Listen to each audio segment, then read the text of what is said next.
সরাসরি সাম্প্রদায়িক বিজেপিকে ভোট না দেওয়ার নিদান দিলেন ফুরফুরা শরীফের পীরজাদা তোয়া সিদ্দিকী।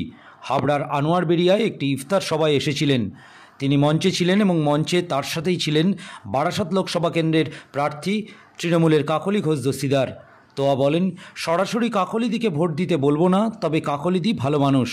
সাম্প্রদায়িক সম্প্রীতির যে নজির বাংলায় রয়েছে তা ভারতবর্ষের অন্য কোনো রাজ্যে নেই। সে কারণেই সাম্প্রদায়িকতাকে রুখতে বিজেপিকে একটি ভোটও নয়। পাশাপাশি এদিন সাংবাদিক সম্মেলনে নওয়াজ সিদ্দিকীর সমালোচনা করেন তোয়া। সাম্প্রদায়িক দল, যে দল মুসলমানদের দুশ্মন শুধু নয়, কুরআনের দুশ্মন, মাদ্রাসার দুশ্মন, মসজিদের দুশ্মন, দাড়ির দুশ্মন, টুপির দুশ্মন, মুসলমানের দুশ্মন, মানব জাতির দুশ্মন, সেই দল অর্থাৎ বিজেপি সরকারকে যেন আল্লাহ ধ্বংস করে দেয়, ধ্বংস করে দেয়। কেন বিজেপিকে উৎসাহ ডাক দিলাম? বিজেপিতে শুধু মুসলমানদের দুশ্মন নয়, মানব জাতির দুশ্মন।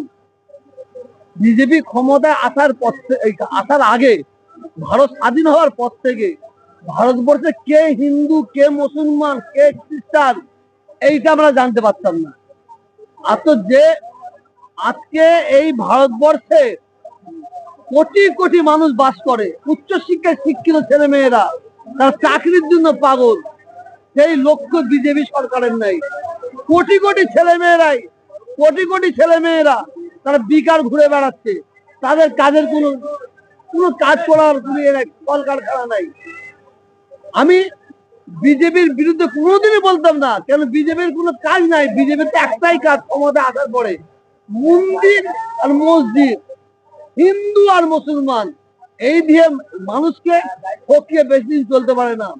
2024-এ ভোট হবে, ভারতের যত জায়গায় ভোট হবে সবচেয়ে বেশি মিলিটারি দেওয়া হচ্ছে বাংলায়। এটা আপনাদের জানা কি জানি না।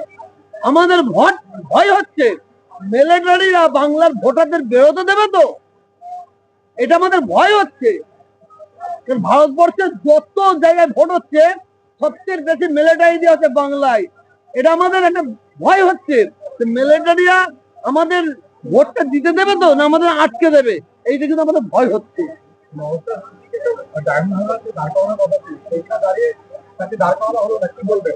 বাচ্চা ছেলে গেলে আপনারা মাথায় তুলে দিন, বোম ব্লাস্ট হবে, বোম বাস্ট হবে, বোম বাস্ট হবে, ফুস। নওশাদ সিদ্দিকী যেখানে যাচ্ছে সেখানে কাঁচা কবর তৈরি হচ্ছে, ভাঙড়ে যাচ্ছে আর কাঁচা কবর তৈরি হচ্ছে, বুঝলেন না? নওশাদ সিদ্দিকীর পলিটিক্যাল দলের কোনো ব্যক্তিই নয়।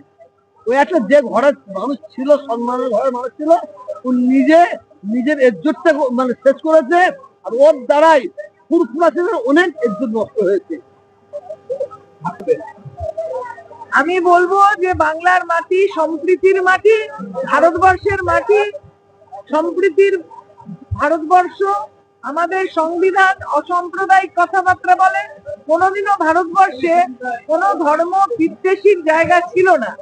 সেজন্য উনি যা বলেছেন যথাযথভাবে বলবো, সবাই ভ্রাতৃত্ববোধের মধ্যে, সম্প্রীতির মধ্যে বাস করুক, সেটাই আমাদের সকলের ইচ্ছা।